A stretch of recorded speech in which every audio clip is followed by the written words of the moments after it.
Halo teman-teman sahabat Anton, kita ketemu lagi di channel Anton Hemat, saluran sharing informasi peternakan yang edukatif.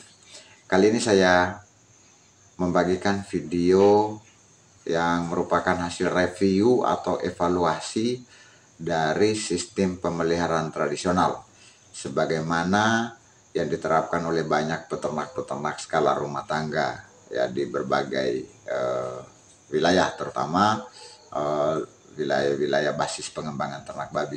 Keutamaannya adalah memberikan pikiran soal dampak dan solusi dari implementasi penerapan secara tradisional. Nah, untuk itu simak video ini sampai tuntas, karena kebiasaan nonton sampai tuntas itu sesungguhnya salah satu bukti bahwa kita sedang sehat dan bahagia dalam mencari dan menerima informasi baru. Dan sebelum lanjut, jangan lupa untuk mengklik tombol like dan subscribe, serta bagikan video ini agar lebih banyak orang, terutama teman-teman peternak, yang menerima manfaatnya. Selanjutnya, apabila teman-teman memiliki pertanyaan-pertanyaan atau komentar, silahkan tinggalkan di kolom komentar. Nanti kita akan diskusi secara bersama. Pola pemeliharaan tradisional itu diidentikan dengan pola pemeliharaan yang apa adanya. Apa adanya untuk semua aspek teknis pemeliharaan, mulai dari pemilihan bibit, pengaturan dan desain kandang, pengaturan makanan, perkawinan, pencegahan dan penanganan penyakit yang minim intervensi. Minim intervensi yang dimaksudkan di sini adalah pelibatan teknologi dalam pemeliharaan ternak babi dan penerapan standar teknis pemeliharaan yang masih kurang. Nah, ini tentu harus diubah kalau kita beranggapan atau menilai bahwa komoditi ternak babi itu sesungguhnya komoditi yang memiliki nilai ekonomis tinggi dan bisa menjadi sumber utama pendapatan keluarga.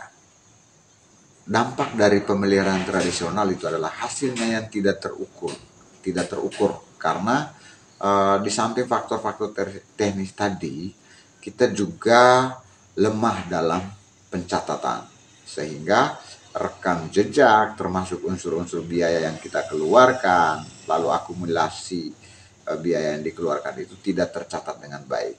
Kita menghitung untung ruginya cenderung hanya berdasarkan harga beli bibit berapa, nanti jualnya berapa, dikurangkan maka itu kita katakan sebagai keuntungan. Padahal realnya kalau kita mau menerapkan usaha dengan orientasi keuntungan, ya tidak seperti itu. Semua komponen biaya sekecil apapun harus dihitung. Nah, ini tidak ditemukan dalam pola pemeliharaan tradisional, ya, sehingga perolehan keuntungannya pun tidak bisa dihitung dengan tepat. Ya.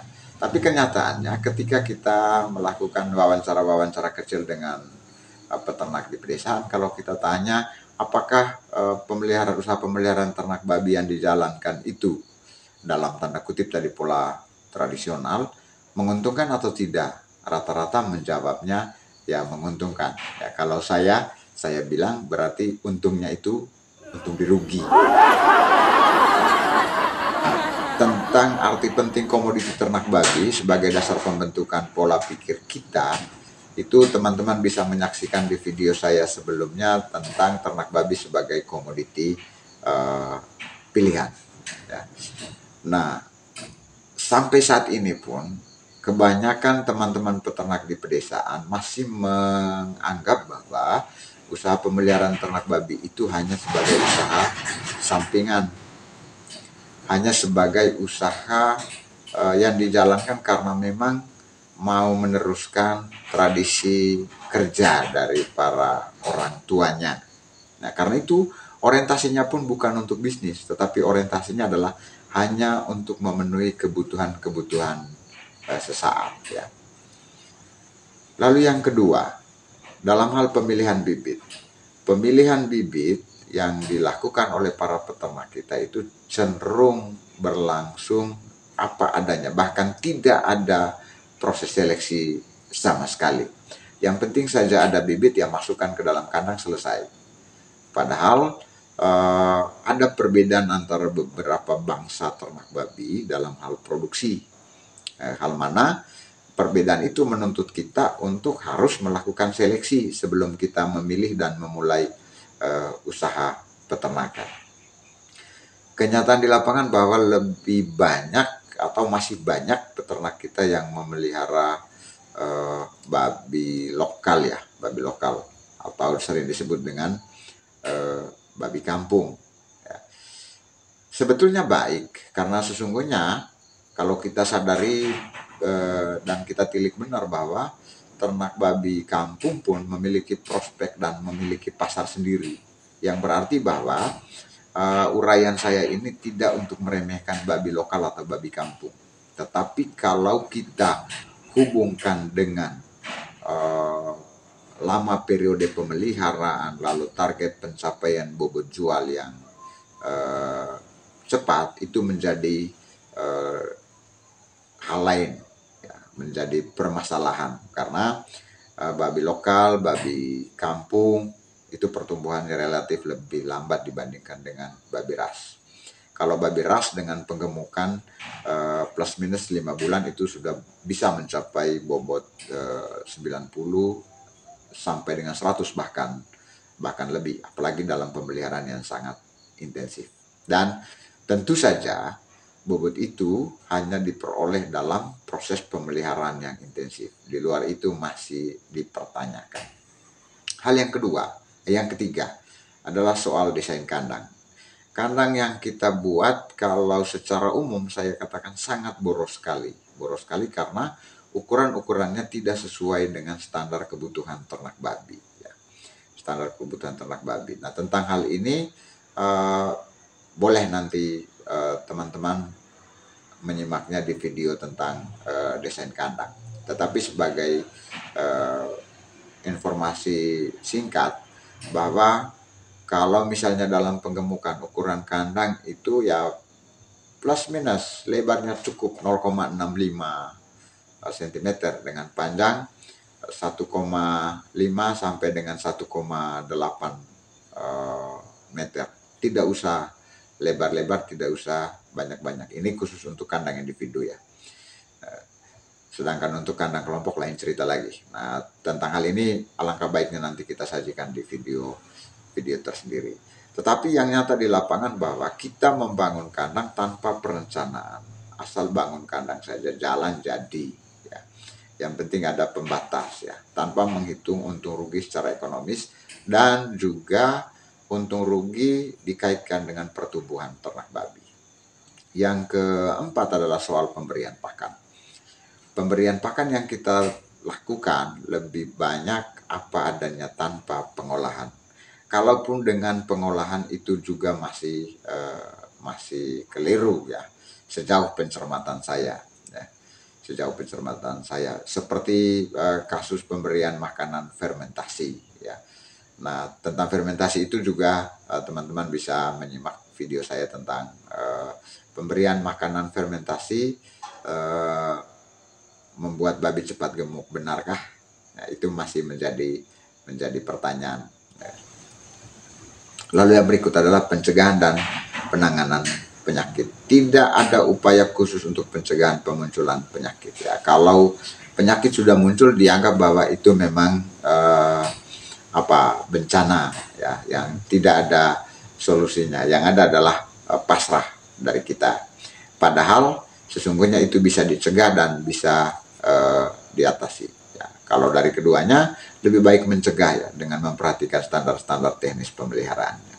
Nah, yang kelima adalah nilai ekonomis dari hasil pemeliharaan itu tidak dihitung, sehingga nilai real dari keuntungan yang kita dari usaha yang kita jalankan itu tidak diketahui secara pasti. Ditambah lagi pencatatan yang masih sangat minim ya, seperti contoh tadi. Tetapi kalau ditanya apakah pemeliharaan babinya menguntungkan, ya lebih banyak petani menjawab bahwa pemeliharaan ternak babi itu menguntungkan. Padahal kalau dihitung betul dari kasus makanan saja, akumulasi pemeliharaan dengan waktu yang cukup lama, bahkan sampai 1,5 atau 2 tahun, itu biayanya besar. Saya pastikan saya akan sajikan pola perhitungan biaya pemeliharaan tradisional ini nanti di video selanjutnya. Sabar saja ya untuk ditunggu. Nah, terhadap kondisi dan kenyataan ini perlu diedukasikan tentang beberapa pikiran dasar untuk masing-masing aspek tersebut tadi. Yang pertama adalah motivasi dasar, bahwa ternak babi sesungguhnya bisa menjadi sumber utama pendapatan keluarga kita. Karena itu pada tempatnya kalau harus dilaksanakan dengan baik sesuai dengan standar dan kebutuhan kesejahteraan peternak. Lalu yang kedua, berkaitan dengan pemilihan bibit yang baik. Ada jenis babi ras yang sudah terukur dan teruji kualitas produksinya, performansnya. Ya. Kenapa kita masih mau memelihara ternak babi, terutama ternak babi lokal yang laju pertumbuhannya relatif lebih lambat dibandingkan dengan babi ras. Itu pun juga dengan produksi daging yang masih sangat minim ya. Kalau untuk babi kampung. Yang ketiga, berkaitan dengan kandang. Kandang itu ikuti saja standar kebutuhan teknis dari ternak babi ya, tentang luasnya, baik kandang individu maupun kandang kelompok. Karena ternyata luas kandang juga sangat mempengaruhi tampilan produksi dari ternak babi. Ya. Lalu yang berikut adalah berkaitan dengan makanan. Di video saya sebelumnya sudah saya bagikan arti penting makanan dan juga tentang teknik meramu makanan. Di sana ada ditemui prinsip dasar bahwa semakin banyak bahan yang kita ramu menjadi ransum, maka kualitas makanan itu akan semakin baik. Tentu acuannya adalah kebutuhan ternak babi, ya, kebutuhan ternak babi. Itu bisa disimak di sana. Nah, pemberian di luar standar kebutuhannya itu, baik kekurangan maupun kelebihan, berdampak pada pertumbuhannya. Demikian yang dapat saya bagikan berkaitan dengan pola pemeliharaan tradisional sebagai sebuah evaluasi sederhana. Kiranya dapat bermanfaat dan mari sama-sama merubah untuk menggapai kesuksesan bersama melalui usaha pemeliharaan ternak babi. Akhir kata saya mengucapkan terima kasih dan jangan lupa bagikan video ini supaya bisa diterima oleh banyak para peternak untuk kemajuan bersama. Dan saya mengucapkan salam sukses beternak.